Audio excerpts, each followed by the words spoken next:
Hello and welcome to the Bravas Luxury Living Podcast. On the Luxury Living Podcast, we explore ideas and thoughts that help you live in your luxury home with more ease and more convenience. Every week, I do these with a colleague of mine from our Dallas location. Hello, Keith. How are you doing, Nigel? I'm doing great, Keith. One of the things I've just forgotten to do is remind everybody to like or share. I believe the correct technical term is smash the like button. But I'm okay if they don't smash it and they just press it and share their messaging. You sound so millennial now. I know. Actually, probably even beyond that. Exactly. That's my desire in life, to be millennial. One of the first podcasts we did, Keith, was we started talking about health and wellness. And we're 30 plus in, so we thought we'd go back to have that conversation and maybe explore some of the health sides of this more. To do that, we have a guest. Maybe you'd like to introduce our guest. Yeah, this is Mike Maniscalco. Did I get that right? You got it, yeah. Oh, wow. I didn't even expect to be close. Mike Maniscalco from Better Living Tech. And I guess I'll let Mike tell us a little bit about kind of what you do and how you got where you are. Yeah, so my background's in the smart home space, so was a CEDIA integrator for a while in Palm Beach, Florida, and from there started IHEG as a remote monitoring tool, which we spun out of that integration company. And then we sold IHEG, and I had an opportunity to do something new and jumped into the startup you just mentioned, Better Living Technologies, which was kind of this intersection of a few different pieces of my world. Starts with my background in the smart home, so that's the easy piece. And then you layer in remote monitoring and health and status monitoring and alerting and issue triage and remote support. But then you introduce something that happened in my personal life. My son was diagnosed with type 1 diabetes in 2016. And in the type 1 diabetes world, there was this interesting device just starting to come to market called a continuous glucose monitor that is basically remote patient monitoring. So you can see blood sugar values remotely and get alerted when things don't look good. And this is a life or death kind of disease that my son was diagnosed with. He was 18 months old. So I smashed those worlds together, first as a hobby, and then I gave it a go as a startup. So that's what I've been working on for the past few years. That's really exciting. And I think it's one thing you mentioned that's interesting that I think a lot of people not from, a background in our industry probably don't realize is how different the smart home technology company is versus, what you think of as a modern technology company. Do you think that those two kind of separate, I guess, backgrounds really helped you build something unique? Yeah, I'll answer it this way, and if you want more clarification or want to get a little more direct with the question, let me know. But the trends I was seeing is that the interfaces into people's everyday lives were becoming more ubiquitous. And simultaneously, the sensors were becoming more ubiquitous. So you have the inputs and outputs everywhere, and they were becoming low cost. So the trends that I was looking at is, well, if you have more sensors in the home, how can you aggregate the data, not just from the home sensors, but from people's health and wellness information, and then integrate that into the interfaces in their home and everyday lives to help them live happier, healthier, and well. So that's what I was looking at. And the trend in the consumer electronics space was Alexa was just starting to gain that traction, right? Google Nest was just starting to get that early traction. Samsung SmartThings had kind of been around as a sensing company, but not as much as on the interfaces side. So those are the trends that I was looking at when I jumped into this.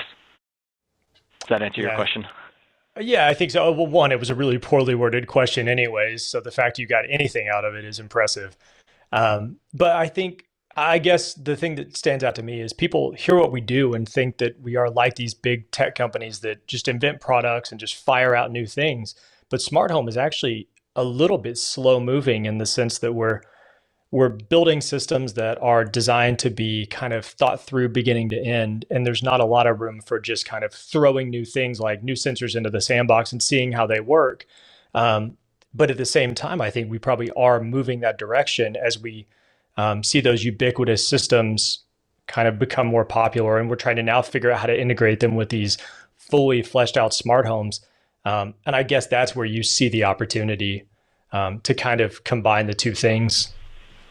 Yeah, I mean, from a broad perspective, I was looking more at the consumer electronics and the consumer side of things because they were more ubiquitous in people's homes, not necessarily looking at the custom install side. But I do believe there's a great opportunity for an integrator to be more consultative with their consumer, with their customer, with those of you, the homeowner, those of you listening on the podcast, to really understand what your wants, needs, and desires are, and how we can apply technology to make your life better. I think it's all about consultative, and having those conversations early on in the design process is key, because like you said, if you wait too long, you miss that opportunity to spec into the job, or it becomes really difficult to make those changes. But looking at this from a sort of consumer point of view, when you talk about doing a better job, particularly around sort of health and wellness type stuff, those are huge subjects. There are pages and pages. Help us define a bit, whether it's health or wellness, what you think the areas that a homeowner should be focused on. Yeah, that's a hard one, because you're right. And I actually, before this podcast, I pulled up a presentation I did for Integrated Systems Europe, which is a big trade show, international trade show for the smart home industry, based in Amsterdam previously. And I have 40 plus slides on different pieces of health and wellness and different technologies touching health and wellness. So it's a vast space, and people translate health and wellness very differently too. But I like to think of the health side of anything that helps you be healthier, whether that's fitness or the chronic disease, as I'm dealing with my son's type 1 diabetes. How can you apply technology to help somebody with those issues? And there's tons of opportunity. That's pretty broad too, and it also encompasses everything in between, like just help people live happier and healthier and longer. That's what I think about on the health side.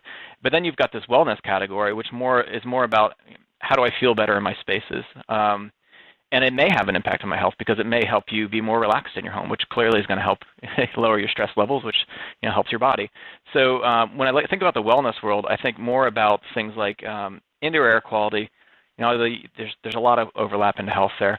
So you're looking at the quality of the air in your home, and then you're doing things to improve the air quality in that home through, like you all know, I'm sure, through air filtering and humidity control and turnover in the air in your home, things like that. And then you've got water quality,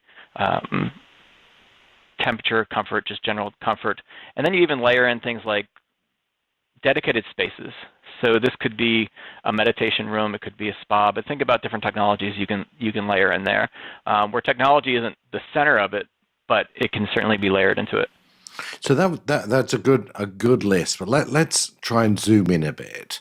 If you were with a homeowner and they said, we want to live in a nice, healthy home where wellness is supported, where's the first place they look? Where would you point them to first? Yeah, I think it's what are the homeowner's desires. For me, I'll talk about some of the things that have been helpful for me just on a wellness basis. It's having the ability to just dim my lights at night, right, and bring the mood down and help me sleep better, because that's going to have an impact on your health and well-being. It is getting the right temperature controls in place and getting some air filtering and knowing that you need air filters. Like that's low-hanging fruit. Right? These are solutions that exist today that aren't that difficult to integrate if you do it early in the equation. So that's where I would start. But then I would also say, do you have any types of special wants, needs, or desires? Are you a fitness fanatic, and can we help you design a better space around your fitness? Or do you have a loved one with some issue where you want to help them stay in their homes longer independently, or your child has a chronic disease that we want to help you address? And there's also the accessibility aspect of things. Do you have somebody who needs help with this accessibility, and where can technology come into play there? Yeah, I think obviously the thing that we can do pretty well right now is monitor things. So monitor air quality, monitor water quality, potentially even monitor people in the home. But where do you see us being able to get to as far as going beyond monitoring and actually directly impacting things like air quality with these technologies, as opposed to just knowing what's going on? Yeah, I'll go back to the world I know, and that's this type 1 diabetes world, because we live it every day. So in the diabetes world, you have two concepts, right? There's a blood sugar monitor called the continuous glucose monitor I alluded to.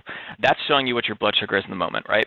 But there are two main factors that drive your blood sugar. The one first is carbohydrates. Carbohydrates make your blood sugar go up, and that's true for anybody, whether you have diabetes or not. But in diabetes, they can't control that rise, and they have no insulin to bring the blood sugars back down. They have no ability to produce the insulin to bring the blood sugars back down. So the other driver is the insulin delivery. So you've got the output, which is the blood sugar, and then you've got these two variables that you control to manage the blood sugar, two primary variables. What they've developed is a solution that connects those three variables. So it's called a closed loop system. And based on your blood sugar reading at the time, and based on the direction that things are going, and then based on how much carbohydrates you've eaten plus how much insulin you've got in your body, it can adjust the insulin dosage to either bring you higher or lower. So these closed loop systems are starting to make real impacts. I mean, life-changing is not an exaggeration. Life-changing impacts in the diabetes world. And I think you're going to see a lot of those similar closed loop systems in the home. And this is no different than industrial automation. It's very, very similar to that. But we haven't gotten to that level of sophistication without a lot of custom development in the smart home. I get the closed loop idea in diabetes, but connect that to the healthy home for me, or for wellness in the home. What's an example of a closed loop in that environment? And the simple examples are, well, if the temperature is too high, turn the air conditioning on. Temperature is too low, turn the heater on. Like very basic stuff, right? But you can start to do more with the humidity. You can start to do more with indoor air quality monitoring and alerting there. I'm thinking, just trying to think of some of the other ways you could close the loop. I like to think about the future of all this, and I think I'm going to get ahead of the conversation a little bit, but let's just bring it in here. I think that the opportunities to really close the loop, humans are still in the loop, right? But if I am a human and I have technology that's collecting all this information on how I'm doing and what I'm doing throughout the day, can the systems in my home reinforce my goals and nudge me in the moment to help me make a smarter choice? So when I walk up to the smart fridge, if I have a goal for the day and my fitness tracker knows I've had this many steps and we know I've eaten this much for the day, can my fridge then nudge me because I am way out of range in my goal for the day? I've not walked enough and I've eaten too much. So therefore, before dinner, it's going to nudge me and say, hey, do you want to think about that choice right now? And do that in a thoughtful way. That's the future of all this. Yeah, I'm with you. I think adding the person back into it is the thing that we miss. Like we have sensors that can monitor the room, but they aren't monitoring the person. And I remember when Crestron first announced the ability to track the clients or track the homeowner's phone throughout the space. And it at least gave you the idea of we really could make this technology more customized for the person and what they're experiencing right then.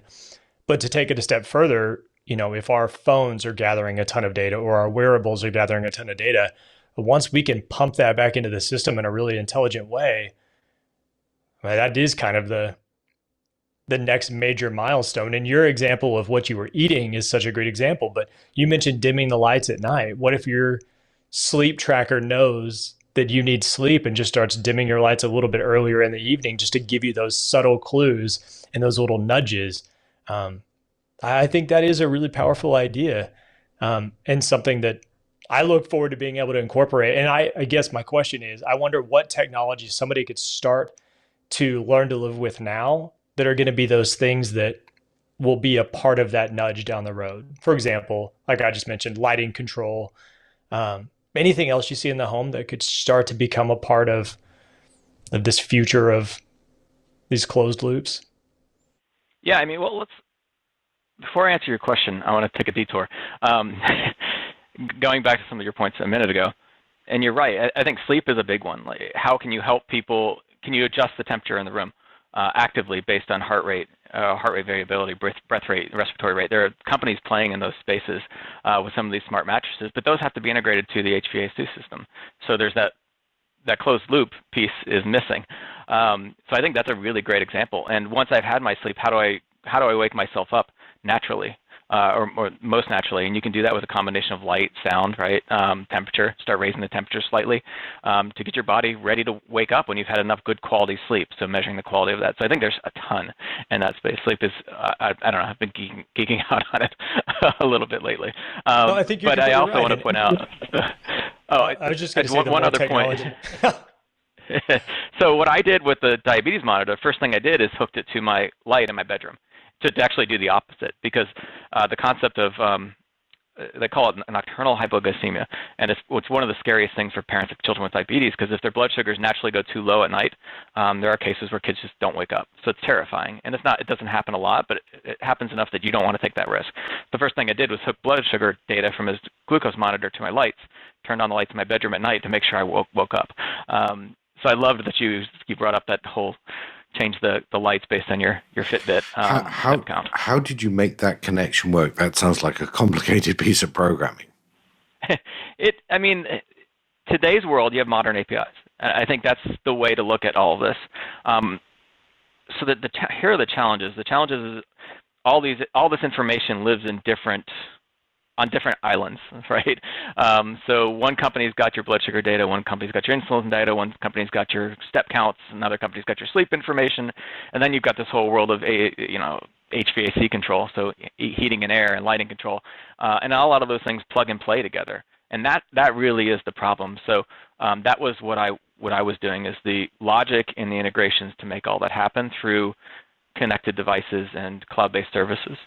So that's what we're doing, and that was really the goal, is to connect the inputs and the outputs, and these two worlds that really don't talk well to each other. But I think I want to go back a little more to your other question, and bring it back a little closer to reality. In the shorter term, I also think there are a lot of opportunities to help aging parents and the children who are concerned about them live in their homes safer and longer. And a more modern version of to put it in a way everybody kind of relates to it, I've fallen, I can't get up. Like, how do we make an evolutionary step there? And I think you can do that in the short term too. When we're talking about kind of what are the opportunities, I kind of went out there to 5 to 7 years out digital nudging, but I think in the short term there are lots of opportunities to help people in their homes. Sure. And that goes back to monitoring. And I guess you're right. That is such an easy opportunity, because we know how to monitor. We just have to figure out what we want to monitor and then have a method to share that data, which you're right. I mean, there are companies doing that right now as a service, and it could absolutely be incorporated into just about any smart home with just a little bit of programming.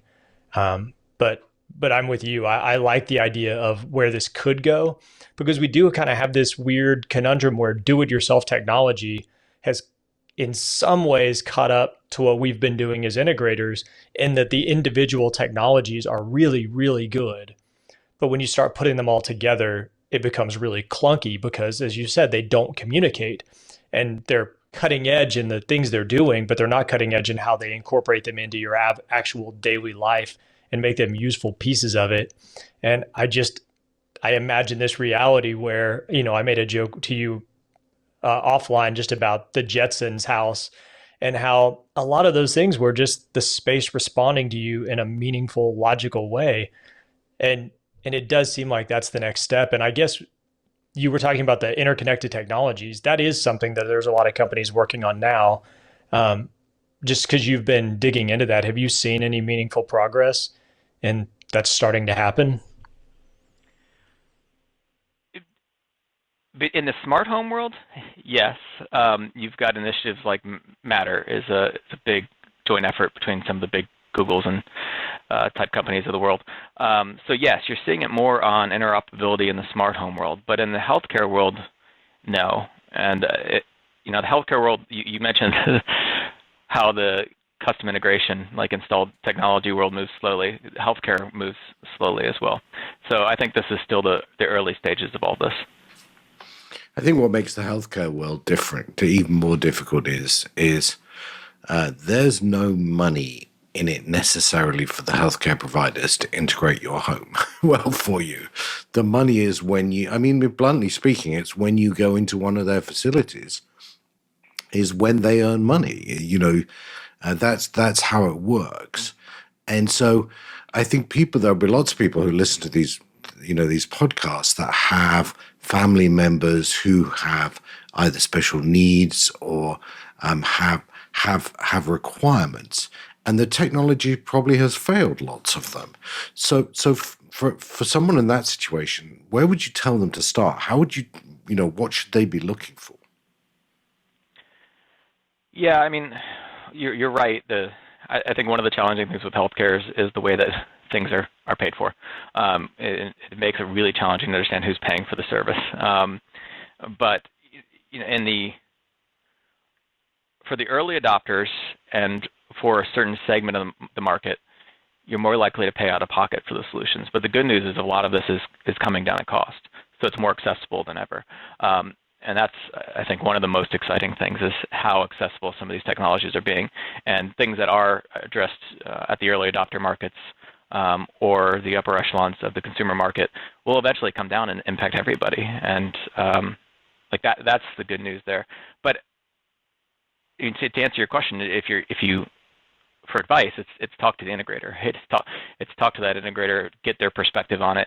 And if you're an integration company, having somebody that you can reach out to who's up to speed on the latest and greatest in this health and wellness category, which I'm sure certain bigger organizations like yourself have a lot of in-depth knowledge there. That's important too, just to have somebody on the bench that knows how to address the problems that the consumer is saying that they're having. And you may not find an off-the-shelf package, but we can get custom coding done, can't we? I mean, there are sophisticated people out there, I'm told, who can help bridge some of those gaps. No, absolutely, and that's when I said early on the consultative approach, right? What is it that you as the homeowner want? Like, what do you want to make happen and why? Well, let's talk about the ways we can do that. And if you can do that early in the cycle, it's up to your imagination to create some of these challenges for your systems integrator, and then some of them welcome those creative challenges. And we've done that. I mean, I've done that on one-offs and custom integrations for people with diabetes, right? We've done some integrations in their home through their existing installed technology, and it's been exciting. But it's having those conversations and knowing it's possible. And actually, it's a really interesting point, because often one of the things that I know frustrates some of us when we work with clients is the client says, "What can we do?" And the answer is anything, everything. So part of the trick, I think, if you want a good, listening to clients is one thing for a company like this, but the other thing is our customers not knowing they don't have to articulate what they want in our words. They've got to use their words, and we've got to do that translation. How do you want your home to be more healthy? How do you want it to be a wellness area? What would that mean to you? And if you can start to answer that question, we can start to think about how we could solve that problem for you. I think is that the core of this idea? Yeah, I think you're exactly right. And there may be some things we can do to prompt the homeowner early on to ask more pointed questions about their hobbies and their lifestyle and their goals, and how technology may be able to assist them more in making those things a reality.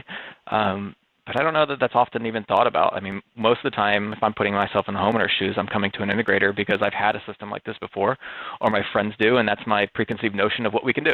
So it's audio, it's fitting, video, it's lighting control, maybe it's some automated drapery. Health and wellness is still a little less known. So I think having those conversations with the homeowner about some of these things is really helpful.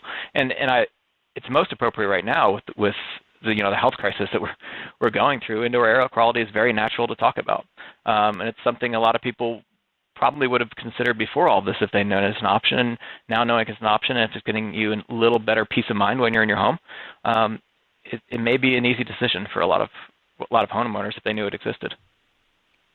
Yeah, or that they knew they had a problem.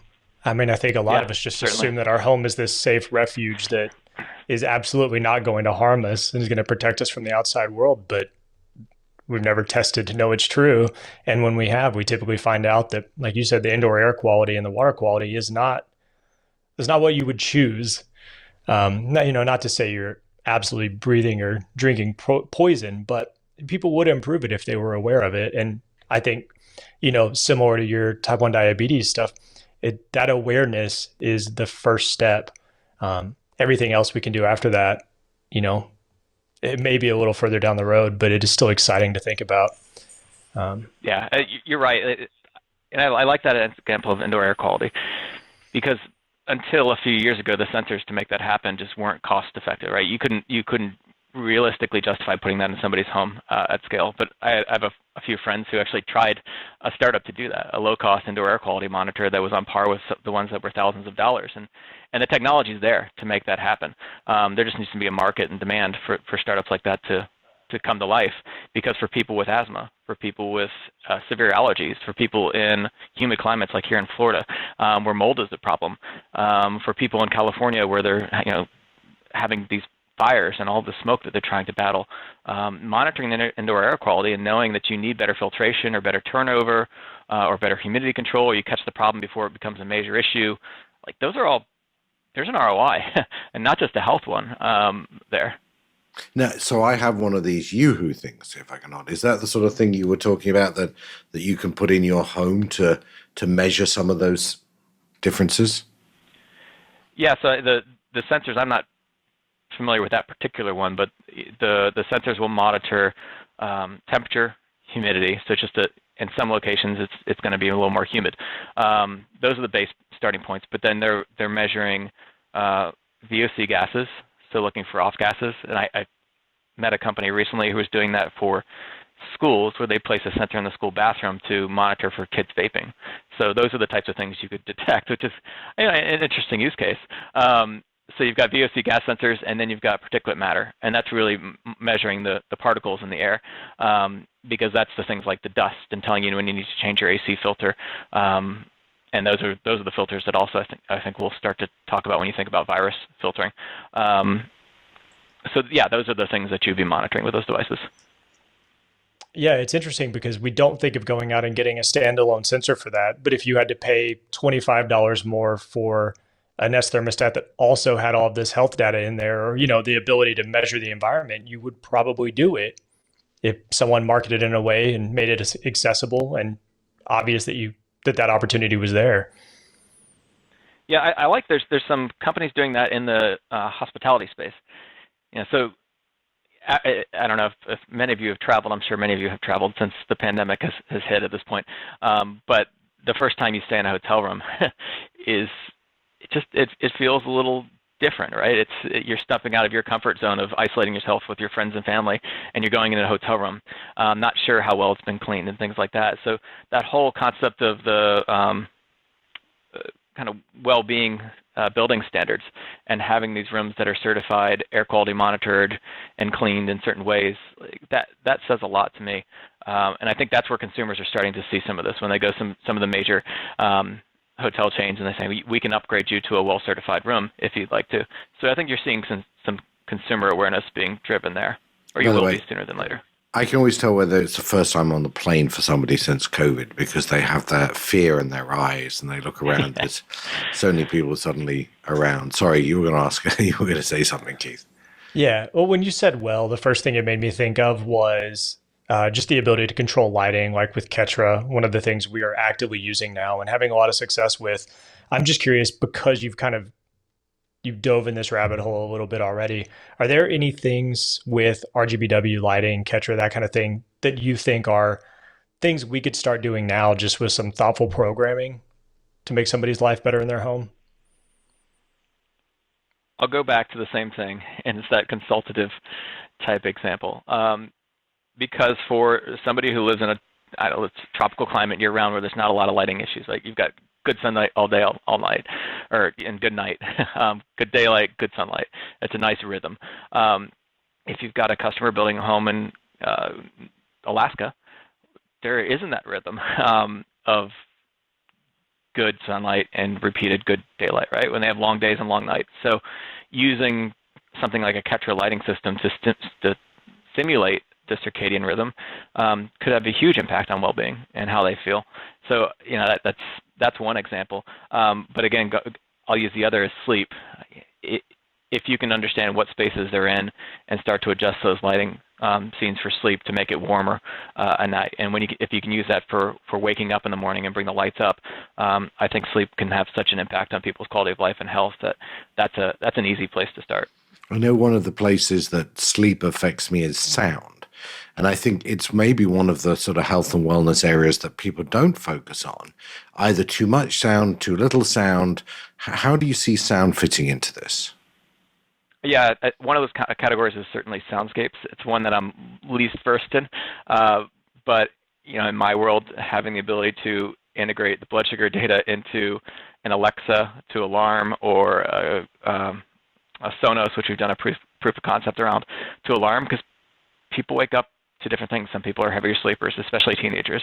So those are my use cases for sound. But I think soundscapes are white noise, brown noise. If you're living in an urban environment, can really help you sleep. So a combination of sound, light, blackouts. That's another one that you all have the capability to do, and do that on timing. I mean, it can be the taking sound out as well, can't it? As well as adding sound back in again. Yeah, certainly. Yeah. Yes, I think there are lots of opportunities there. I think, Nigel, you're right, because one of the simplest technologies we have access to is acoustic treatments. And this is another thing we've talked about before, but just this idea of the houses we're building don't sound good in the sense that they're full of reflective surfaces. And we have clients who, when you're in their house with them, you basically are whispering, because it's so echoey and reflective that it's just not an enjoyable place to spend time. And it will actually drive your heart rate up to spend time in those homes. And just by treating them with acoustic treatments, which are essentially furniture, you hang them on the wall or you build them in and then you don't ever touch them again. It's a simple technology, but that is literally life-changing for people, not in the sense of being able to monitor diabetes, but it does make the home far more enjoyable. And beyond enjoyable, there are obvious health benefits that come with those things. So yeah, I think I kind of made the comment that there aren't a lot of these things that are already there for us to use, but in truth, there really are. Like, we do have a lot of ways of impacting wellness today, and maybe a lot more coming down the road. Yeah, and you can actually take that to this concept of work from home, where more and more people are working from home, maybe not full-time, but they see no need to go to the office 1 to 2 days a week anymore. So they have this home office set up, but if their home is too reflective, too noisy, you get multiple benefits out of that investment, right? You get the benefit of being able to work from your office without sound reflecting from the kids' space when they come home from school. But you also have this aspect of it's going to help you wind down and relax a little bit when you're in the space that you're probably spending most of your time in these days.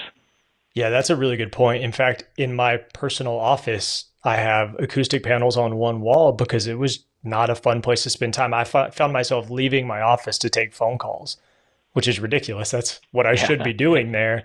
But I also, on the subject of lighting, I have like a daylight balanced light for lighting video or photography. And I just started aiming it into the corner of my room to see if having that bright, noontime sun really visible in my room versus that kind of warm, dingy light in the middle of the day made a difference. And it absolutely does make a difference in your ability to stay focused and on task. I couldn't do enough research in just myself to know if it helped me sleep at night, but I was getting more done, in that early afternoon time period. So yeah, there are a lot of simple things that do make really meaningful impacts. Yeah, I think another one is just, again, playing on the work from home theme. The impact of lighting, like you just mentioned, is huge. But you've got this whole concept of Zoom fatigue. So how do you get better audio? How do you get better video? How do you make people feel more comfortable in their workspaces? I think that an integrator is well positioned to provide advice on audio, video setups. I've seen some really fantastic ones from some of my friends around the world. They're so much more relaxing to look at it when you've got a depth of field in their video and good audio. You don't have to listen in as attentively to the other participants on the call. So I think there's lots of opportunities there. Again, small impacts and your well-being can go a long way.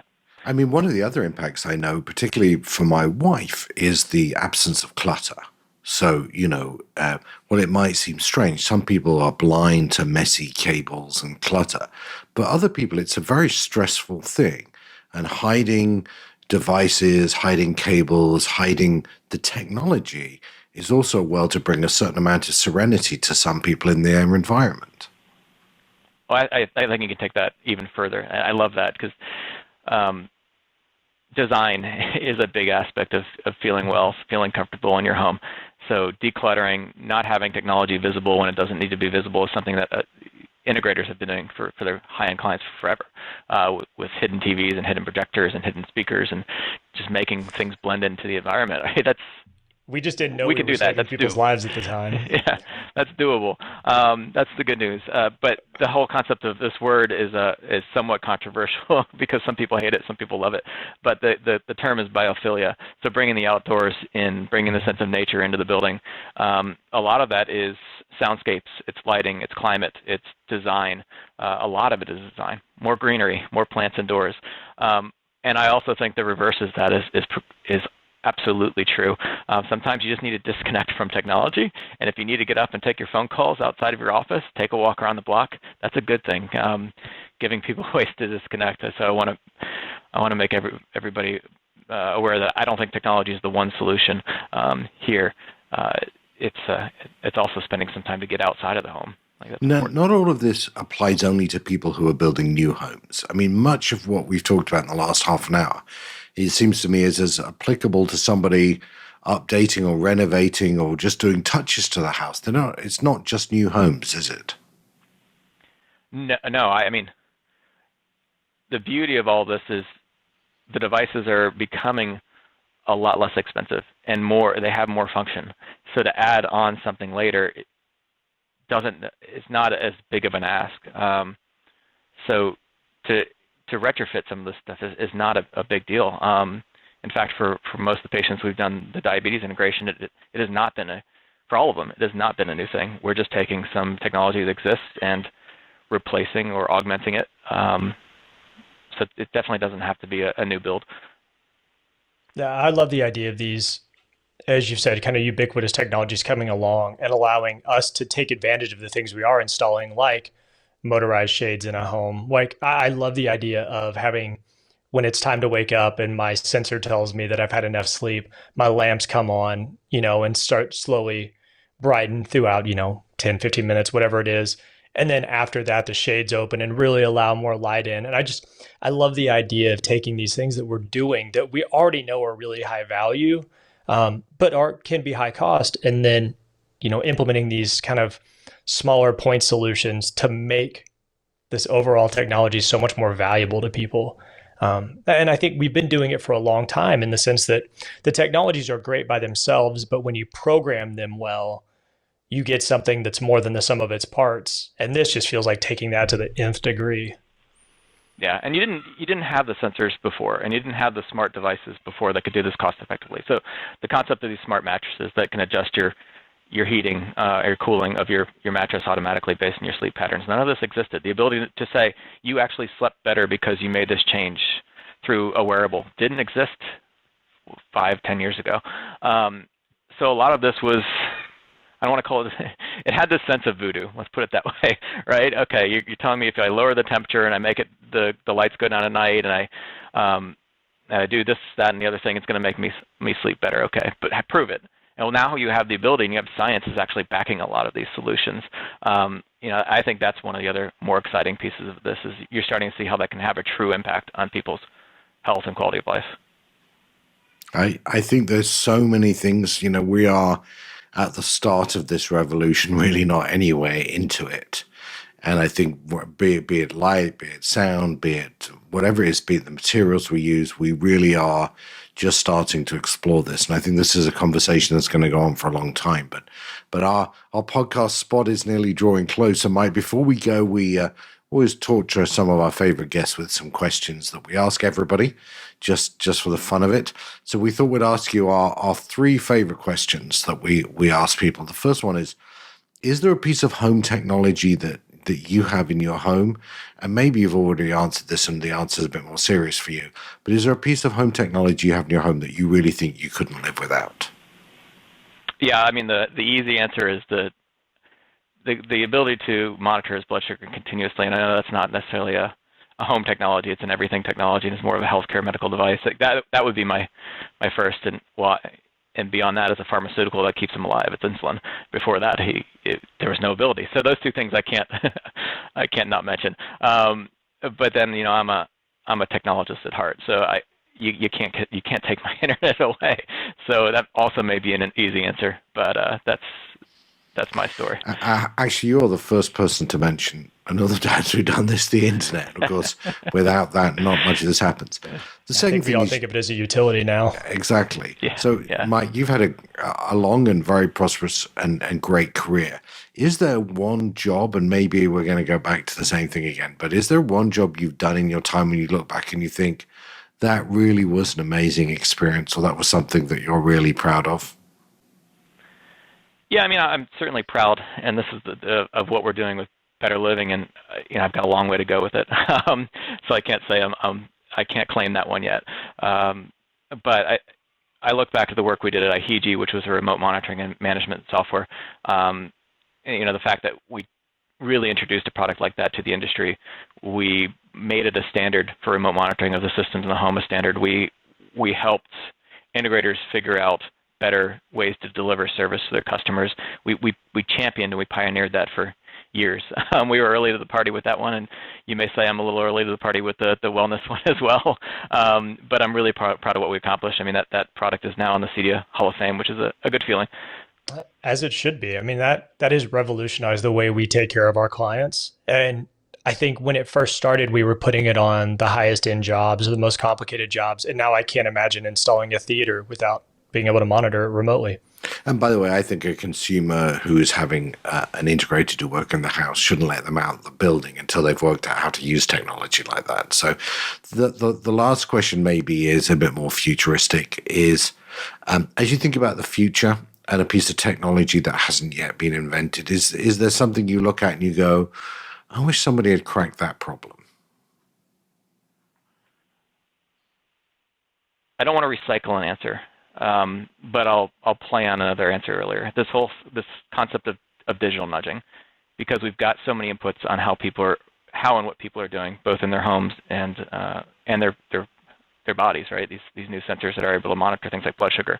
I think that digital nudging component has a huge opportunity ahead. But if you start to layer in more intelligent and contextual nudging, I think that's a big piece. So you start to introduce AI. And then if you really want to take that one step further, I think the combination of all those things and robotics in the home is the future of the home that I'm excited about. It's definitely a little more sci-fi, but that's just the kind of guy I am sometimes. No, I think digital nudging. And if people who've listened to the podcast have ideas or thoughts on health and wellness, we'd love to explore more of these issues. So give us a digital nudge, leave us a comment, send us an email, and we'd love to find more ways of finding some of those closed loops that we could help our customers install to make their homes healthier and live a weller life. So thank you very much for joining us, Mike. Thank you for having me. Great tie-ins on the exit there. So that was it's great good. talking to you all today. He's a pro. Thanks. Yeah. Guys.